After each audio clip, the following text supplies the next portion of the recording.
Kolkata test में जहाँ पे इंडिया और साउथ अफ्रीका की टीमें जो हैं वो आमने सामने हैं, तो वहाँ पे एक वाक़या पेश आया है। तमिबा बावोमा जो बेसिकली साउथ अफ्रीका की टीम के कप्तान भी हैं, उनके हवाले से वो बैटिंग कर रहे थे। तो जसप्रीत बुमराह उन्होंने जो है वो बॉल किया। बॉल करने के बाद जो है वो बॉल उनके एक्चुअली पैड के ऊपर लगा। उन्होंने अपील की। सारे जो इंडियन प्लेयर्स थे, जब वो माइक के पास विकेट के पास आए, तो विकेट में आप जानते हैं कि स्टंप माइक जो है वहाँ पे होता है, उसने इनकी ऑडियो जो है वो कैच कर ली जसप्रीत बुमराह की।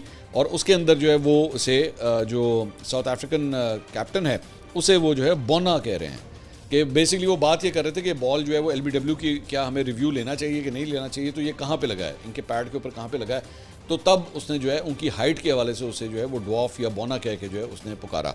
तो ये स्टंप माइक के ऊपर जो है इसे कैच कर लिया गया और उसके बाद पूरे सोशल मीडिया के ऊपर जो है वो जसप्रीत बुमराह और इंडियन क्रिकेटर्स को जो है वो काफ़ी तनकीद का सामना करना पड़ रहा है कि ये किस किस्म के आपके ज़हन है। क्योंकि ज़हन में रखिएगा, शायद पाकिस्तान के अंदर भी जो है वो आम तौर पे हमारे यहाँ भी बड़ी आदत है, मोटे छोटे काणे और रंग के हवाले से भी जो है हमारे यहाँ पे कमेंट करना बड़ी एक आम सी बात समझी जाती है। इसमें कोई बुरा नहीं समझा जाता इसे, जबकि एक्चुअली ये बहुत बुरी बात होती है।